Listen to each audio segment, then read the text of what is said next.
সেই সরকারের আমলে মৃত ব্যক্তিরা এসে ভোট দিয়ে যায়। তত্ত্বাবধায়ক সরকারের আন্ডারে যে নির্বাচন, সেই নির্বাচনটা হলো বৈধ নির্বাচন। সেই নির্বাচনে জনগণ ভোট দিতে পারে। রাষ্ট্রপক্ষের আইনজীবী হিসাবে আমি যেটা সাবমিশন দিয়েছি, যে কথাগুলো এতক্ষণ বললাম, আমি আশা করি আমার সাবমিশনটা সুপ্রিম কোর্ট গ্রহণ করবেন। আমার সাথে অন্য যারা সমস্বরে একই উপসংহারে তাদের যুক্তিতর্ক শেষ করেছেন, রাষ্ট্রপক্ষের আশঙ্কা সব যুক্তিতর্ককে ধারণ করে নিয়েই আপিল বিভাগ তাদের রায় দেবেন। গোলকনাথের মামলা, সেই মামলা রেফারেন্স দিয়ে আমি বলেছি, judgment is always retrospective in effect unless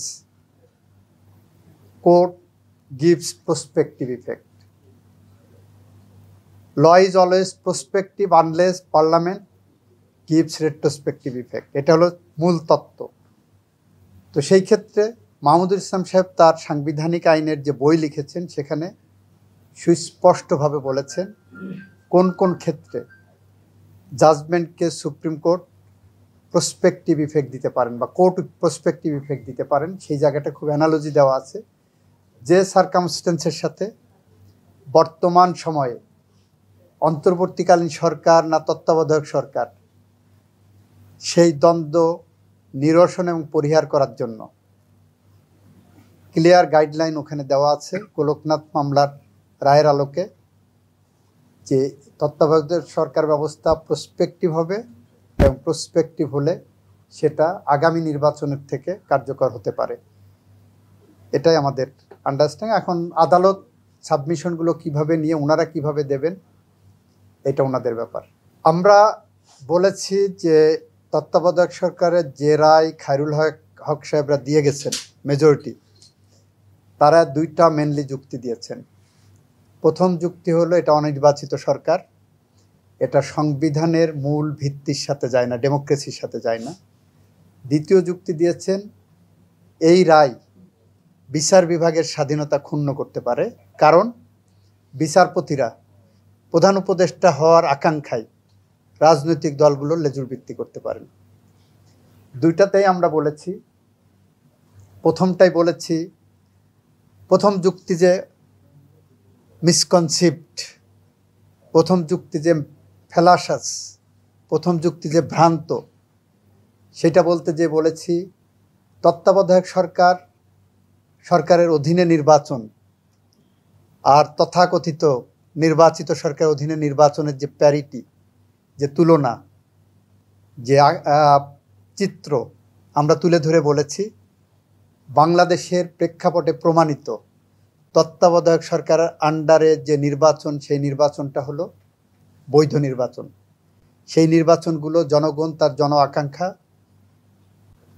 প্রতিফলন ঘটাতে পারে, সেই নির্বাচনে জনগণ ভোট দিতে পারে। সব মশার বিরুদ্ধে সুরক্ষা দিতে এলো বসুন্ধরা এক্সট্রিম অ্যারোসল, মশার বিরুদ্ধে এক্সট্রিম সুরক্ষা। আর তথাকথিত গণতান্ত্রিক নির্বাচন যদি বলে, সরকার বলে তথাকথিত নির্বাচিত সরকার, আমরা বলেছি সেই সরকারের আমলে মৃত ব্যক্তিরা এসে ভোট দিয়ে যায়, রাতের আধারে ভোট হয়ে যায়। ভোট করতে চাওয়ার কারণে ৭০ লক্ষ মানুষের বিরুদ্ধে মামলা হয়, ৪,৫০০-এর উপরে মানুষ বিনা বিচারে বা বিচার বহির্ভূত হত্যাকাণ্ডের শিকার হয়, ৭০০-র মতো মানুষ গুম হয়, মাত্র ৩৬ দিনে ১৫০০-র মতো মানুষ গুলিবিদ্ধ হয়ে মারা যায়, প্রায় ৩০,০০০-এর মতো মানুষ পঙ্গুত্ব বরণ করে ওই কোট আনকোট গণতান্ত্রিকভাবে নির্বাচিত সরকারের আন্ডারে। এই অবস্থা থেকে উত্তরণের জন্য আমরা একটা উদাহরণ দিয়েছিলাম, যে এই বিল্ডিংটা ভেঙে পড়তে পারে। ভেঙে পড়া হাত থেকে এই বিল্ডিংকে রক্ষা করতে গেলে আমরা সাইডের লাইনে যদি পিলার দিই, তাহলে এই বিল্ডিংয়ের অক্ষত থাকবে, এই বিল্ডিংটা দাঁড়িয়ে থাকবে। আমার গণতন্ত্র সেরকম মুমূর্ষু অবস্থায় গণতন্ত্রকে যেখানে পাঠানো হয়েছে, তত্ত্বাবধায়ক সরকার সেই গণতন্ত্রের জন্য একটি নিরাময় ঔষধ। তত্ত্বাবধায়ক সরকারকে যদি আমরা বলি, গণতন্ত্রকে যদি বলি কোহিনূর, তাহলে সেই কোহিনূরকে রক্ষা করার জন্য তত্ত্বাবধায়ক সরকার এমন একটি ব্যবস্থা যা বাংলাদেশের গণতন্ত্রকে সুসংহত করে বাংলাদেশের মানুষকে ভোটের অধিকার ফিরিয়ে দেয়। এটা হলো প্রথম। দ্বিতীয়টা বলেছি, বিচার বিভাগের মাননীয় বিচারকরা হয়তো লোভের বশবর্তী হয়ে রাজনৈতিক দলগুলোর বা ক্ষমতাসীনদের